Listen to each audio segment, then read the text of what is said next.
быстрее вы не вырыли? Так как они увлекались у меня оба компьютерами.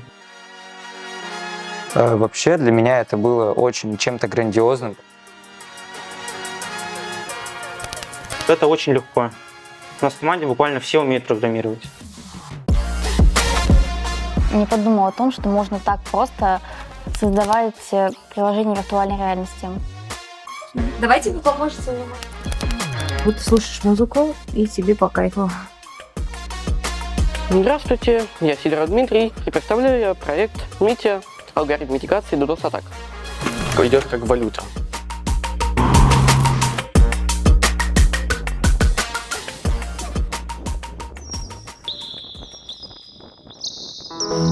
Больше 40% школьников в России хотят работать в IT.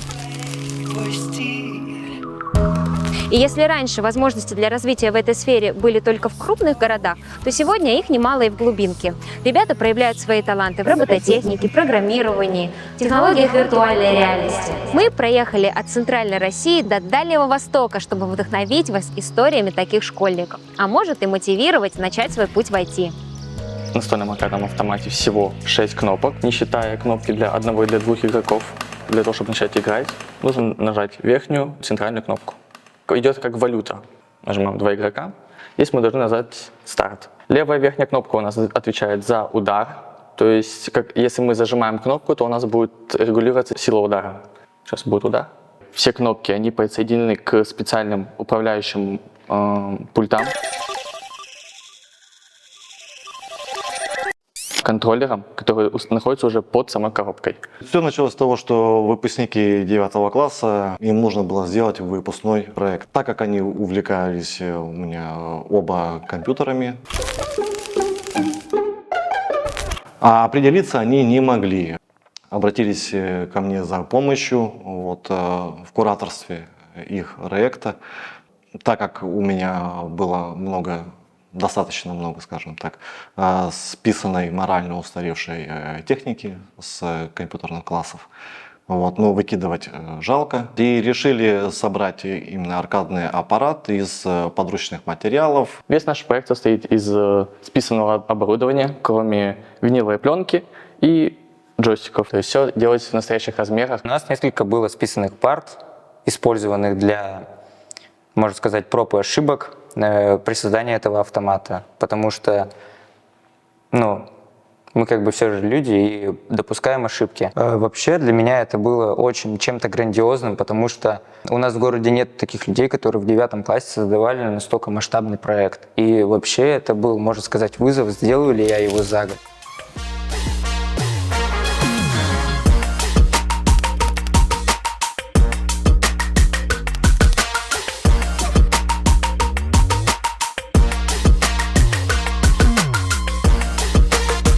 Не будет интересно, кто будет в него играть, какие люди, вообще знакомые даже мы не приходили и играли. То есть когда у нас была учебная деятельность, то есть каждая перемена было минимум по 4 пары, которые играли. И было очень приятно за этим наблюдать. То есть этот год, он будет потрачен не зря. Любой проект у нас начинается с чертежей. Мы же этим проектом занимались после уроков. А они ко мне приходили в классы информатики, и мы совместно с ними моделировали. Я показывал им основы, азы, как это делается на примерах. Дальше в Tinkercad я эти размеры уменьшил, сделал масштаб 1 к 10, смоделировал это в 3D. Я увидел, что у меня все сошлось. Учитель технологии, рассказав нам технику безопасности, предоставив нам костюмы, предоставив нам защиту, мы приступили к работе. Все, что мы не могли, мы спрашивали, нам показывали, мы пытались это все повторить. Всех деталей, которые мы вырезали, то есть мы их наждачной бумагой обрабатывали, напильниками. Следующим этапом была поклейка виниловой пленки. Потом, конечно, нужно было все эти части собрать воедино. По месту мы с ребятами все это дело скручивали. Если это у нас элемент с монитором, мы сначала туда встраивали монитор, крепили, потому что когда все эти детали мы стыковывали, то места в корпусе мало, там в основном руками особо не развернешься. И после полной сборки корпуса не получилось бы поставить ни кнопки, ни джойстики, ни монитор.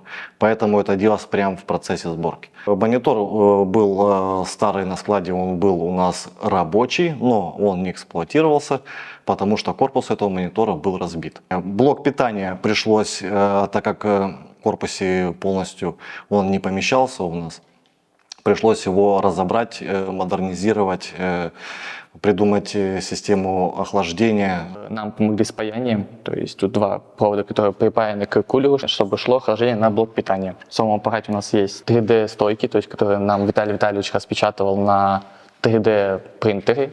Нам дали пластину, дали размеры, которые мы должны были сделать, вследствие чего мы просто вырезали эти столбики, которые нужны для поддержания нашей структуры. Также тут есть жесткий диск, он идет на 250 гигабайт. Стоит операционная система на базе Arch Linux специально для аркадных автоматов и эмулятор игр старых 8-битных, которые были раньше для приставок. Порядком 20 штук мы сделали, самых разнообразных, от хоккея до гонок, чтобы дети могли посмотреть игры, скажем, в разных жанрах. Проводили с ним перемены.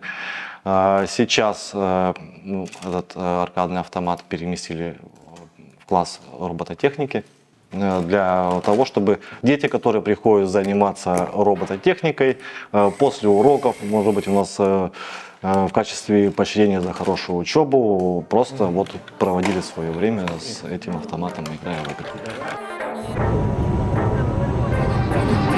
I learned to own my style.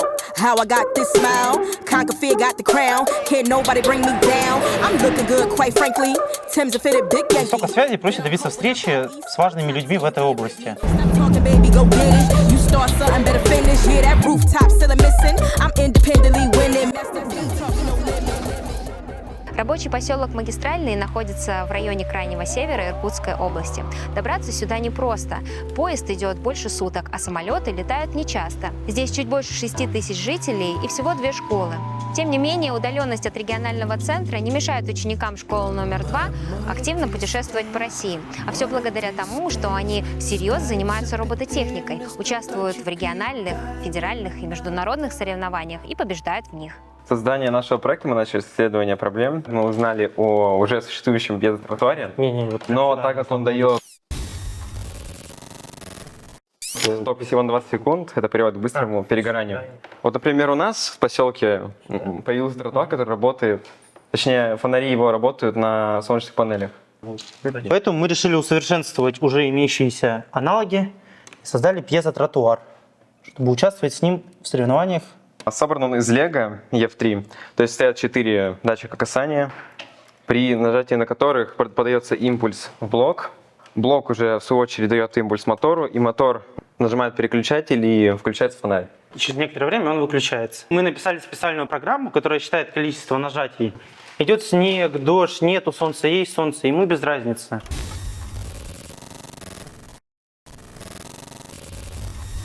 Он работает от того, что по нему ходят люди. Мы стали с 2010 года принимать участие в региональном фестивале «Компьютерная галактика». Это как раз и сыграло свою роль.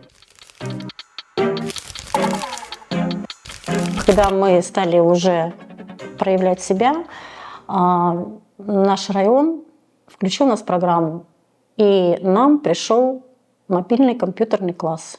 Там были ноутбуки, 3D-проектор, МФУ, и были наборы по робототехнике. В районе еще никто этим не занимался. Сделала ставку на детей, позвала, показала наборы, заинтересовала. Вот, стали разбираться, стали делать небольшие проекты.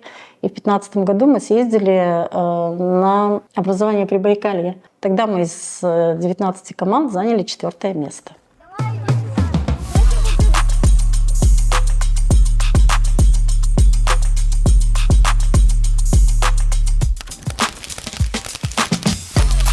Игра роботов представляет собой, робот должен подъехать и выполнить задание. И за выполнение заданий дается количество баллов определенное. То есть команда также делает, как и для проекта, программу в программе Spike Prime. с помощью блоков и выполнять задания, работу же. Вот, например, в данном случае это 0 баллов. Машинка, она не спустилась и не загрузилась ячейка. Разные факторы могут влиять. Могут влиять также колеса, пыль на поле, программа.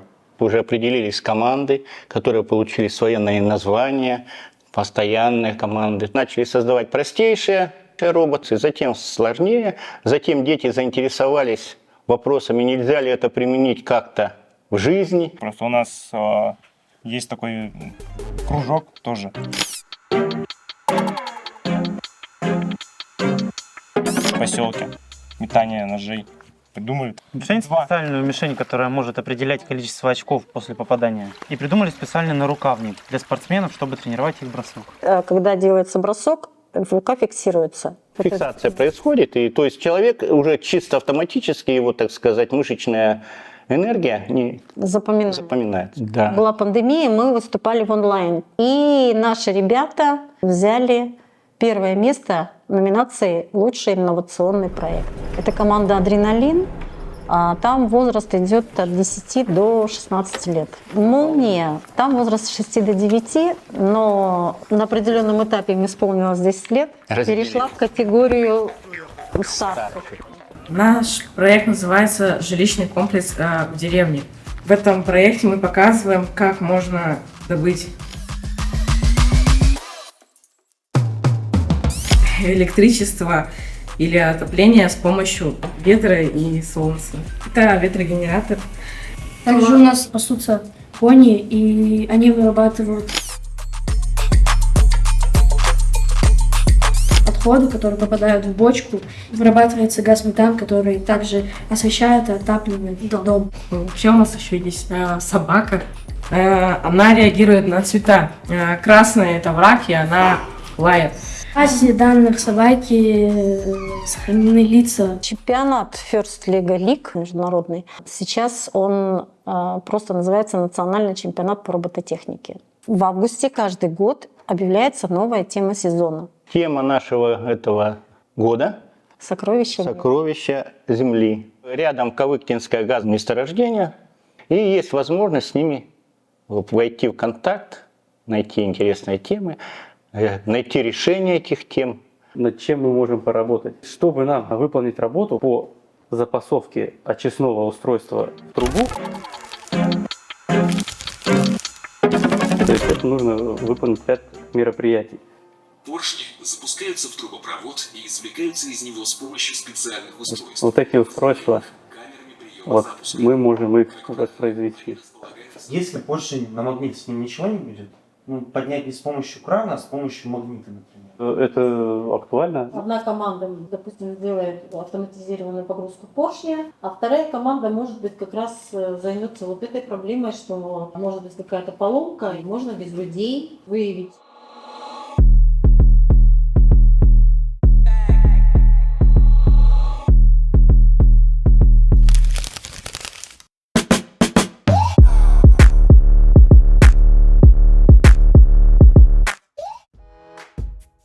В Верхней Салде находится крупнейший в мире завод по производству титана. Из этого металла делают космические корабли, подводные лодки. В каждом гражданском самолете в мире присутствует частичка титана из Верхней Салды.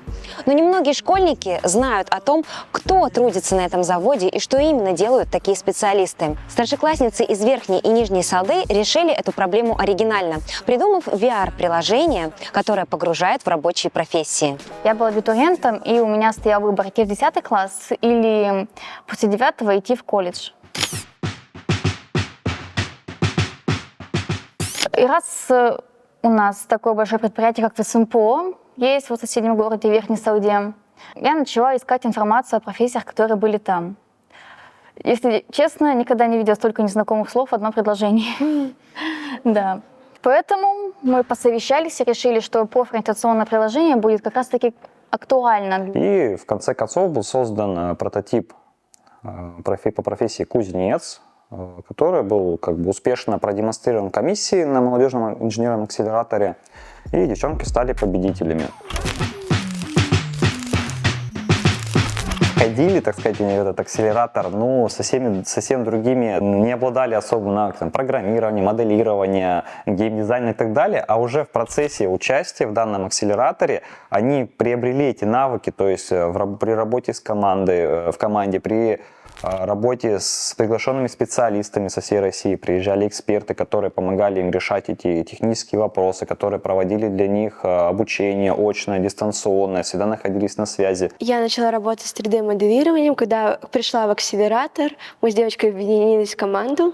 Я работаю в приложении Blender. Основной задачей для меня было именно научиться работать в программе, потому что до этого сложилось так, что у меня даже ноутбука не было, поэтому с Blender мы учились работать сами по урокам с Ютуба, просто методом тыка, как говорится. За логику и все взаимодействия внутри приложения отвечаю я. Поэтому точно так же, как и девочки, мне пришлось практически с нуля осваивать программу по каким-то документам, по видеоурокам. Мы попросили, чтобы в рамках акселератора нам провели мастер-класс на кузне. Это был бесценный опыт, благодаря которому мы и создавали 3D-модели. В данном приложении человек может увидеть все на самом деле, вживую, как это все происходит, прочувствовать может даже.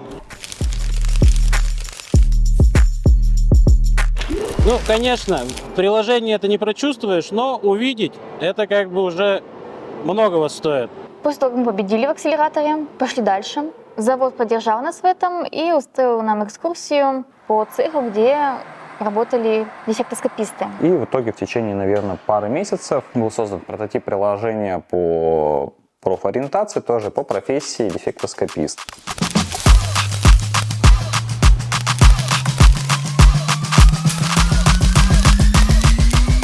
Что видит человек, который хочет ознакомиться через ваше приложение с профессиями? Попадая в виртуальное пространство, он перестает ощущать свое тело, как оно есть. То есть теперь он не может шагать, и за все его передвижения отвечают контроллеры. И необходимо ему найти дефект в титановых пластинах, которые ему предоставлены. То есть он берет с помощью курка джойстик дефектоскопа и с помощью движений находит дефект. Значит, заготовка бракованная. Эту модель нужно будет заменить. Чем это важно, мы хотели показать, ошибка дефектоскописта может отразиться уже в готовом двигателе, вплоть до аварии. Ну, я думаю, такие приложения полезны. Я не имела представления вообще никакого об этой профессии.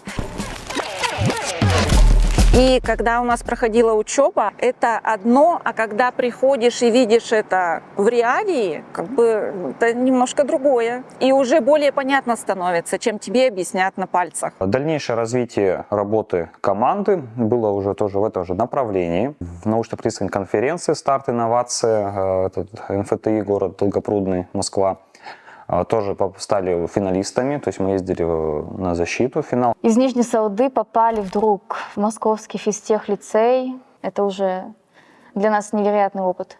И вообще хотелось бы добавить, что появилась точка роста, которая как раз-таки вот лично мне, наверное, и девочкам тоже очень помогла, потому что без тех возможностей, которые она нам предоставила, мы бы не смогли развиваться. Наш центр «Точка роста» открылся в 2020 году. Открыли несколько направлений, то есть это было у нас и 3D-моделирование, и программирование на языке Scratch, шахматное направление, различная робототехника была. Мы параллельно этому сами учились с коллегами. И к следующему году уже было видно, то есть, во-первых, те направления, которые детям интересны, которые стоит усовершенствовать, которые стоит развивать, ну и, естественно, в те направления, в которых сильны мы сами, потому что не стоит хвататься за все подряд. Нужно понимать, конечно, что педагог в первую очередь должен еще уметь это все объяснять. В 3 классе было очень интересно написание кодов, моделей разных. Но на тот момент кружков нигде не было подходящих. И вот где-то в 5 классе я пошел на кружок VR-технологий. А чему, например, вот ты уже научился и за какой период? Прошло меньше года. Код писать самое основное, то есть как загружать туда модели, как с ними работать, это самое основное я уже изучил. Я ему предложил поучаствовать в конкурсе по этому направлению. Была задача создать образовательное приложение виртуальной реальности для школьников. И как бы Серафим предложил, почему бы сделать по биологии. У него была очень крутая идея, это погружение внутрь растительной клетки, как бы, чтобы... Изучить состав клетки, как она работает, и даже запустить процесс деления самой клетки. Вы находитесь внутри клетки. Вам необходимо найти 2 питательных элемента. Кислорода вам хватит на 3 минуты. Спешите. Было, если не ошибаюсь, где-то 80-85 человек участвовало, а на финал уже осталось около 13 команд. И в итоге он стал победителем финала, то есть и как бы заработал себе лицензию на данный движок, на данную платформу годовую и поддержку от разработчиков. Участие Серафима в мероприятиях подстегнуло его интерес к дальнейшему развитию, потому что когда видишь конкурентов, видишь, какие ребята с других областей, регионов и так далее участвуют, какие команды, какие они крутые проекты, на самом деле крутые, показывают. Это касается и Серафима, и других ребят, которые занимаются у нас, допустим, на курсах по VR-технологиям. То есть, конечно, мы стараемся всегда их поддерживать и направлять именно для участия в конкурсах и турнирах, хакатонах. Москва, Москва, говорит Москва. Надо много кэш, чтобы хотя бы кэжуал парень тоже, но вроде бы вежливо.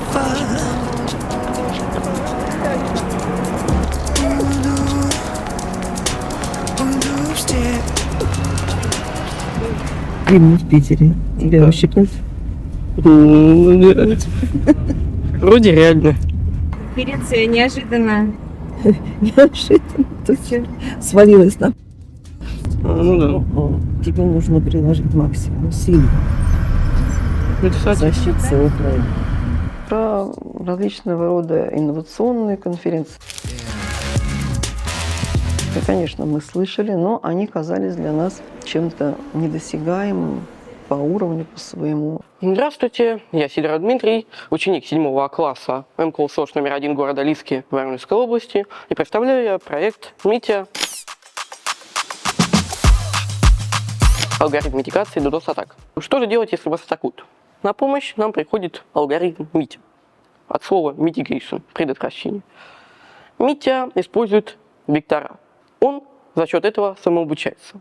При помощи алгоритма косинусовой схожести сравниваем, насколько вектора, если представлять это геометрически, то чем ближе вектора друг к другу, то есть тем векторы схожи. Если находится совпадение больше определенного фактора, IP-адрес заносится в черный список, а пакет блокируется. Если же нет, то пакет пропускается. MITIA состоит из 2 частей. Это модуль для ядра Linux и сам скрипт, который обрабатывает входящие данные в Userland. Скрипт написан на Python, модуль написан на C. Когда мне было лет 8, мой отец, он программист, начал изучать Python. И я тоже этим заинтересовался. И в какой-то момент я уже сам продолжил отдельно. Начал изучать Java, Golang, JavaScript. Также меня заинтересовали мои учителя информатики, Худячёпова Ирина Ивановна и Максим Валерьевич Половинкин. Например, Максим Валерьевич идет кружок, в который я долгое время ходил. Мы с ним там делали многие проекты, участвовали тоже в конференциях некоторых, локальных, но все же. Безусловно, на меня повлияла Наталья Викторовна, она был научный руководитель, она заинтересовала меня математикой. На каждой перемене он приходил, после уроков оставался, мы с ним готовили проекты. Он не только поддерживал, например, мои какие-то идеи, но он и предлагал свои. И часто у него, были такие задумки опровергнуть то, что было уже давно доказано. Например, делить на 0 нельзя, а я хочу попробовать, я хочу доказать, что это можно сделать. Конечно же, я вижу в нем ученого, который будет двигать нашу науку. Всегда хочется открыть что-то новое, особенно сделать это первым. Опыт был у меня всякий. Я пробовал себя и в качестве геймдизайнера с одним из других разработчиков. Для RPG одного из своих я писал музыку. Я написал проект по преобразованию Фурье. Он позволяет раскладывать любые волны, например, аудио, всякие песни, на отдельные частоты. Я больше горжусь тут не самим кодом, сам код довольно простой, а я горжусь больше тем, как архитектура у меня построена. Какая практическая польза от этого процесса? На самом деле оно применяется много где. Такое приложение, как Shazam. да, чтобы искать песни по их звучанию. Оно использует преобразование фриги для того, чтобы сохранять песни и находить схожие. А что вообще ты ждешь вот от участия в конференции? Если все хорошо сложится, идея понравится, может быть, и кто-то заинтересуется, может быть, кто-то доработает, реализует. Я сам ее также планирую развивать. А почему вы все-таки выбрали здесь Python использовать? Если, как известно, он не самый быстрый язык программирования. Я программирую на Python больше 5 лет, и так как сроки были очень маленькие, пришлось писать на Python. Изначально идея была писать на C, конечно, но... И как надежно отражает атаки вашего алгоритма? Но, как мы видим, он способен отразить на таком минимальном примере пинг, на таких минимальных мощностях. Ну, если проводить тестирование, то он параллельно смог бы отражать и другой пинг. На какой ресурс вы смоделировали DOS-альфа? На ресурс около нескольких мегабайт. Параллельно отсылалось несколько пингов. Это был мой ресурс. Я его запускал со своего компьютера на тестовый сервер на Швеции. Ну да. А вот тебе вчера задали вопрос, запатентовал ты решение или нет, собираешься или нет? Возможно, я его запатентую, потому что патенты у нас тоже не бесплатные. И опять же, для этого нужен паспорт. И нужно это все грамотно оформить юридически. Но эта конференция, мне кажется, она вселила в него уверенность. Они разговаривали с ним на равных.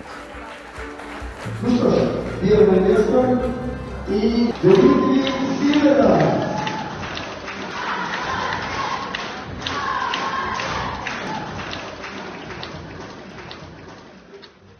Он уже задумался над новым проектом. Это очень хороший признак. Могу сказать, что это расширение темы про предотвращение DDoS-атак, но только уже в более больших масштабах. А вы вот говорили, что Диме не хватает наставника. Ну, который подсказал бы ему, который повел бы его дальше, покрупнее, поглобальнее, тот, кто ближе к науке. Приятно познакомиться. Меня зовут Алексей. Можно на «ты». Я правильно понимаю, что кибербезопасность – это вот такая прям интересная самая тема, которая да, вероятно. В этой области нужно всегда отдавать отчет, где ты в рамках закона находишься, а где ты начинаешь его переступать. Потому что в определенные моменты грань очень тонкая, и даже из благих намерений может выйти что-то плохое. Поэтому аккуратнее и интересуйся тем, что говорит закон о той или иной вещи, которой хочешь заняться. На самом деле закон пришлось изучить. Ну, школу заканчивай, и мы с удовольствием рассмотрим возможность вместе посотрудничать. Да, у нас никто, как, насколько я знаю, не идет в IT. Но сейчас IT — это уже необходимость уметь создавать 3D-модели, как-то минимально программировать, даже вот для учебы сейчас. Какой-то любой свой проект, вместо презентации обычной 2D включить тоже 3D или даже VR-очки запустить. Это будет намного, скажем так, зрелищнее. Я собираюсь поступать в медицинский, скорее всего. Когда мне говорят, а связано ли это с VR, сперва я отвечаю нет, а потом задумываюсь, ну а как нет? Если сейчас максимально это развивается и в сфере медицины. Собираюсь поступать в медицинский колледж. Но сейчас же в медицине вводят роботов также. Сейчас для операции очень много используют. Да даже на операцию на мозг там используют специальные машины, которые вводят импульс. Я собираюсь поступать на инженера машиностроения. Пошел на тепловые электростанции. И мне кажется, я не ошибся с выбором. Я пошел на преподавателя физической культуры, потому что я все же практически большую часть своей жизни я посвятил спорту. Может быть, есть у тебя какая-то мечта, как сделать, там, не знаю, мир лучше с помощью технологий, ну что-то такое вот?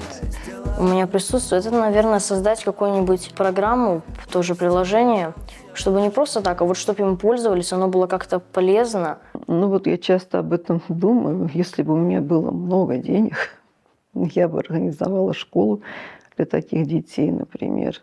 Конечно, у нас есть мечта, чтобы у нас в районе появился учебный центр развития талантливых детей технической направленности. То есть вообще мы считаем, что в каждом ребенке заложен талант, просто его нужно раскрыть, раскрутить и дать возможность его проявить. Самой большой проблемой является кадровый вопрос. Потому что чем меньше населенный пункт, тем сложнее найти специалиста 3D-моделирования, программирования. Это очень сложно найти. Приходится самим нам развиваться, то есть мы постоянно проходим различные курсы. Допустим, сложно найти программиста, но такой программист есть где-нибудь там в Екатеринбурге. Почему бы не заключить договор с системой взаимодействия, и там на определенных условиях этот специалист будет преподавать для наших ребят? Классно ведь. Благоустраивается наша вот среда городская. Вот. Это тоже очень влияет, даже не столько приток молодых кадров, сколько влияет на уменьшение оттока этих самых кадров. Не знаю, без акселератора я более чем уверена, что никто бы из нас даже не подумал о том, что можно так просто создавать приложение виртуальной реальности. У нас проводятся такие хорошие программы по облагораживанию маленьких городов. Это можно увидеть даже по количеству тех кружков, о которых я говорил, сколько их открылось. Это все за небольшой срок. Основной проблемой на данный момент я вижу немного устаревшую программу школьную в плане информатики. У нас до сих пор изучают Паскаль, который на самом деле уже не используется лет так 10. Минусы, прежде всего, это, конечно, отдаленность территории. До крупного ближайшего города у нас 800 километров. Очень мало возможностей куда-то выезжать, куда-то там где-то соревноваться. То есть нам нужно, чтобы выделяли деньги, нужно находить спонсоров. Это все делается не один день. То есть вот это, наверное, единственный минус главный. Даже если у нас, как обычно говорят, деньги не дают, я ничего не буду делать. Мне там это не платят. Да, не дают денег. И что теперь? Надо искать. Первые поездки были за счет родителей. Они готовы, они тут и днюют, и ночуют, они звонят постоянно. Когда наши ребята едут на чемпионаты и занимают там далеко не последние места, мы, наблюдая это в интернет-видеосъемках, в большом восторге. По крайней мере, моя семья, это да, точно. И бабушки, и дедушки, мы все от самого начала и до конца смотрим все соревнования. И роботов на поле, и их проект защиту. Это очень интересно. Главное не победа, главное участие. Но когда мы привезли кубки, наши коллеги поняли, что мы не просто так ездим туда, в общем-то. А сейчас, сейчас есть программа по развитию робототехники в районе. И нам очень хорошо помогают. Помогают закупать пакеты, помогают с поездки, в принципе. Надо всегда зарабатывать авторитет, а потом авторитет будет работать на вас. В небольших поселениях, я считаю, проще, так сказать, добиться не столько связи, проще добиться встречи с важными людьми в этой области. Директоры заводов, предприятий, мэр поселка. Они помогут вам и проблему найти, и потом уже на стадии реализации проекта подскажут. Плюс маленького города в том, что дети группируются по интересам. Они друг друга знают. Они быстро собираются в группы, объединяются, скажем так. А что бы ты посоветовал ребятам из небольших городов, которые сомневаются в себе, не верят в себя? Изучать нужно, главное, чтобы был интерес. Если будет интерес, то будет и то, и другое. И вера в себя, и работа тоже будет. Именно изучать языки и технологии можно в любой точке планеты, где есть книжки и интернет. Если вы считаете, что вам слишком рано или поздно изучать программирование, то не сказал бы, есть люди, которые программируют даже с 4 лет. Много примеров людей, которые и в 50 лет хорошо занимаются программированием, много получают за счет этого. Основа робототехники, я считаю, то, что это конструкция и программа. Конструкция не самое тяжелое дело. Программирование происходит с помощью блок-схем. Есть блок движения, стоп, датчики. Это очень легко. У нас в команде буквально все умеют программировать. Вообще геймдизайн и там создание приложений таких, оно уже не только там касается программирования или там моделирования, это же и создание сюжетов. То есть может человек быть совершенно не относящийся вообще к IT-индустрии, а кто-то, например, любит просто рисовать. Он накидывает эскизы, по ним уже другой специалист из этой команды может работать с 3D-моделями. Нужны энтузиасты, такие как Инна Анатольевна. 90% нашего успеха именно энтузиазм Инны Анатольевны. И если бы она не хотела, если бы она не организовывала, ничего бы не было. Главное — интерес и желание. Я вот так вот детей и заманиваю. Вы знаете, самое интересное, что мне уже почти скоро 70 лет, и вот у меня товарищ спрашивает, зачем тебе это надо? Это же интересно. И детям интересно, и нам интересно. Собирать это лего — это круто. Особенно, сортировать его. Это вообще классно. На самом деле, ну, было круто, было классно, и сейчас классно, и вообще классно. И будет классно.